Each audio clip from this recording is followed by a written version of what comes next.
ఇవి అన్ని కలిపి తింటే మీరు ఖచ్చితంగా హాస్పిటల్లో జాయిన్ అవ్వాలి. దోల్ తీరింది. టీ పెట్టుకుని వచ్చేసేపు. అమ్మా ఆ టీ తాగితే నువ్వు ఫ్రెష్ అవడం కాదు, నా మాటను. మీరుండండి. అత్తయ్యగారు టీ తాగుతూ నేను అంత ముచ్చట పడుతున్నారు కదా, నేను తీసుకొస్తాను అత్తయ్యగారు. సరే అమ్మా. ఇటివ్వు. ఎంత బాగుందమ్మా ఈ చీర. ఎక్కడ కొన్నావు?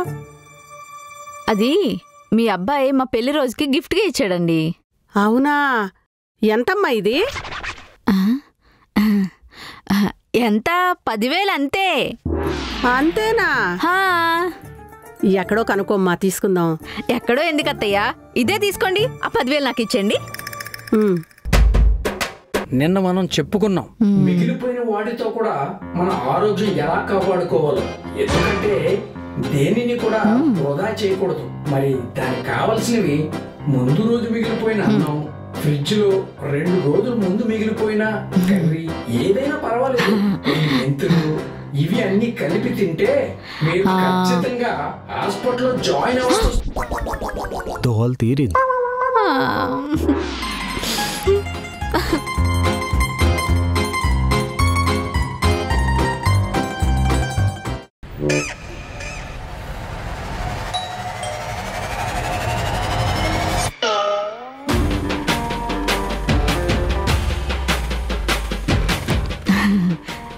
రండి అత్తయ్య. చాలా సంతోషంగా ఉందమ్మా నేను చూస్తుంటే. నాకు మాత్రం మిమ్మల్ని చూస్తుంటే చాలా ఆశ్చర్యంగా ఉంది. ఎందుకమ్మా? అంటే 2 సార్లు లాక్డౌన్ వచ్చినా మీరు ఇంకా ఎలా ఉన్నారని. ఏదో దేవుడి దేవల్ల బానే ఉన్నామమ్మా. అవును, అసలే మీ అమ్మ వాళ్ళు వీక్గా ఉంటారు. వాళ్ళగాని ఏమైనా? చిచ్చి, వాళ్ళు బాగానే ఉన్నారులేండి. ఇంతకీ సంచులేంటో? తినడానికమ్మా నేనే వండి తెచ్చుకున్నా. అవునా? పోన్లేండి, తినడానికైనా ఏదో ఒకటి తీసుకొచ్చారు. మీకు కాదమ్మా, నాకే. ఏదో ఒకటి తినకపోతే ఉండలేను, పెద్దదాన్ని కదా. సరే అమ్మా, ఫ్రెష్ అవుదురా. రే, చాలా దూరం ప్రయాణం చేసి వచ్చాను కదా, తలపోటుగా ఉందిరా. అమ్మా టీ పెట్టుకుని వచ్చేసేపు. అమ్మా ఆ టీ తాగితే నువ్వు ఫ్రెష్ అవడం కాదు, నా మాటను. మీరుండండి. అత్తయ్యగారు టీ తాగుతూ నేను అంత ముచ్చట పడుతున్నారు కదా, నేను తీసుకొస్తాను అత్తయ్యగారు. సరే అమ్మా. ఇటివ్వు. అక్కడ కూర్చో. ఎండలు మండిపోతున్నాయి.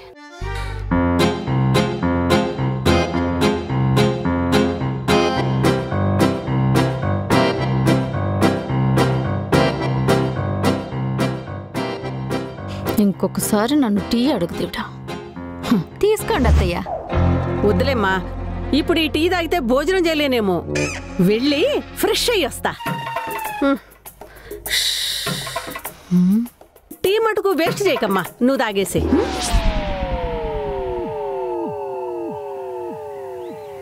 లావణ్య, ఇదిగో చికెను. మా అమ్మ ఫస్ట్ టైం ఇంటికి వచ్చింది. టేబుల్ మీద 5 రకాల కూరలు ఉండాలి, సరేనా? అయితే వెళ్ళి పెరుగు ప్యాకెట్ తీసుకురండి, అన్నీ ఉంటాయి. సరే తెస్తాలే. నీ డైట్ లో ఉన్నారా? కోడలు ఇబ్బంది పెట్టకు.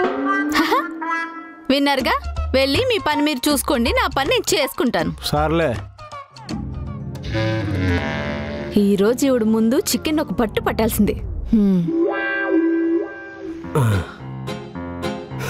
నువ్వు కూడా కూర్చో.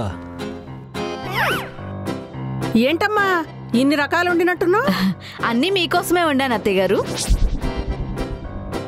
పెరుగు చారు, పెరుగు కూర, పెరుగు రసం, పెరుగన్నం. ఇందాక పెరుగు తెమ్మంది అందుకేనా? పెరుగుతో ఇన్ని రకాలు చేసావా? అవునత్తయ్య గారు, మీరు డైట్ అని తెలియక మొత్తం చేసేసాను. ఇదిగో చికెన్ కూడా వండాను. ఇప్పుడు మీరు డైట్ లో ఉన్నారు కదా, చికెన్ మొత్తం మేమే తినాలి. నాకేదోలా ఉంది. నేను చికెన్ తప్పించి ఏం తిన్నమ్మా. ఇందాక డైట్ అన్నారు? అవునమ్మా, ప్రోటీన్ డైట్. దోల తీరింది. కొంచెం పెరిచారైనా రావే. హాయ్ నానమ్మ. హాయ్ నానా. ఎలా వచ్చింది? ఒకదానే వచ్చావా? మా ఫ్రెండ్ వాళ్ళు వచ్చారు కదా, వాళ్ళతో పాటు వచ్చింది. వెళ్ళు, రెడీ తీసుకెళ్ళు. దానికి ఏదైనా పెట్టు. ఏం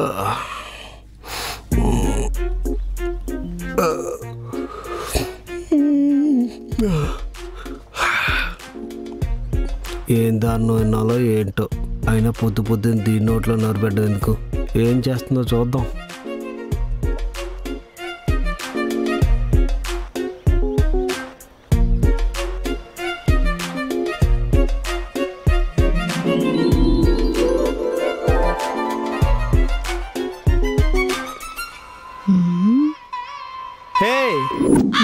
గంట సేపు నుంచి చూస్తున్నా, కూరగాయలు ముందు పెట్టుకుని క్షుద్ర పూజలు చేస్తున్నావేంటి? క్షుద్ర పూజలు కాదండి, డైట్ చేస్తున్నా.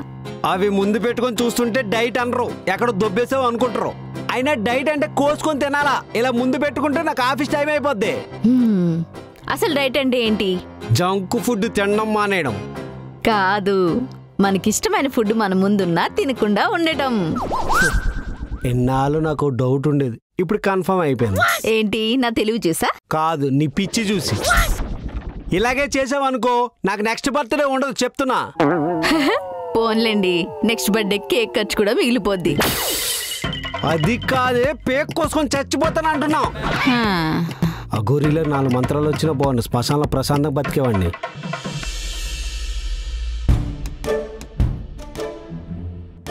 అమ్మా ఏం చేస్తున్నావు? ఏం లేదు అత్తయ్య. అబ్బా ఎంత బాగుందమ్మా ఈ చీర, ఎక్కడ కొన్నావు? అది మీ అబ్బాయి మా పెళ్లి రోజుకి గిఫ్ట్గా ఇచ్చాడండి. అవునా, ఎంతమ్మా ఇది? ఎంత? 10,000 అంతే. అంతేనా? ఎక్కడో కనుకోమ్మా, తీసుకుందాం. ఎక్కడో ఎందుకు అత్తయ్య, ఇదే తీసుకోండి. ఆ 10,000 నాకు ఇచ్చేయండి.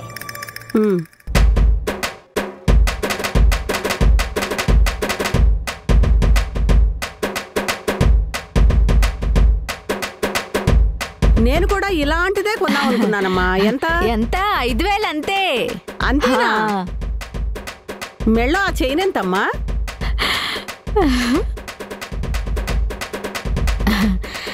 మీరు ఇక్కడే ఇంకో 2 రోజులుంటే చాలా బాగుంటుంది. కష్టమమ్మా, ఇడి చేసిన చీరలు ఉన్నాయి, అవన్నీ ఉతుక్కోవాలి. ఇంటి దగ్గర చాలా పనుంది. బట్టలే కదా, మీరు ఇలాగే కూర్చోండి. చూడండి ఎలా తెల్లగొచ్చేలా ఉతుకుతానో.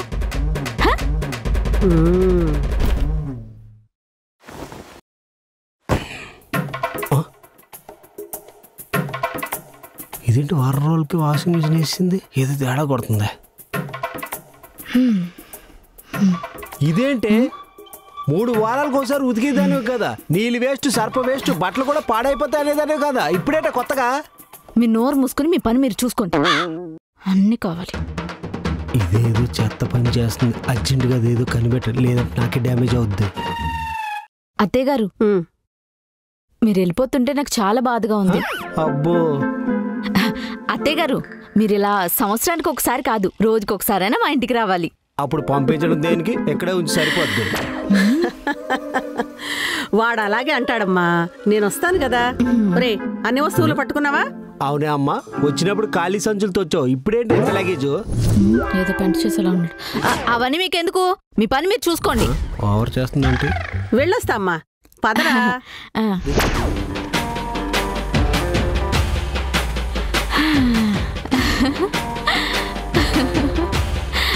నేను ఎంత తెలివైందని.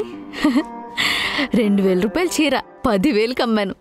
1,000 రూపాయలు మిక్సీ 5,000కి అమ్మాను. 60,000 గోల్డ్ 1,00,000 రూపాయలకి అమ్మాను. మా అత్త ఇంకో సంవత్సరం పాటు ఉంటే ఎంత సంపాదించేదానో.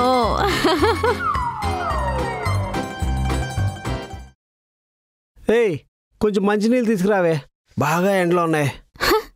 మీ అమ్మ కాంచీపురం కంచు, ఎండాకాలం కురిసే మంచు అన్నారు కదా. ఆవిడికి తెలియకుండానే ఇంట్లో వస్తువులన్నీ డబల్ రేట్కి అమ్మేశా. పిచ్చిది కొనుక్కుని వెళ్ళిపోయింది. మా అమ్మ అంత పిచ్చిదేం కాదే. మా అమ్మ డబ్బులు ఏమైనా ఇచ్చిందా?